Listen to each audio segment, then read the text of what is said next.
So let's now move to the first condition, peri-implant health. This is the review produced by Maurizio Araujo and John Linde. And the major key points regarding peri-implant health were assessed from research done in both preclinical trials and also in human biopsy material.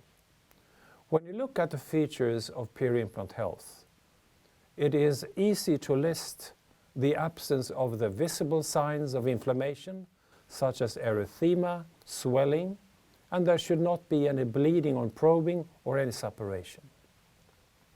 In addition, please note that it is not possible to define a range of probing depths which are compatible with health, and also that peri-implant health is a condition that can exist around implants with a reduced bone support. And this is understood in two ways, namely that we find healthy peri-implant tissues around implants where a successful treatment has been carried out on treatment of peri-implantitis. Another situation where you find peri-implant health around implants with reduced bone support is the site where an implant has been placed in a deficient ridge. So it has many features in common with periodontal health when you have a reduced periodontium.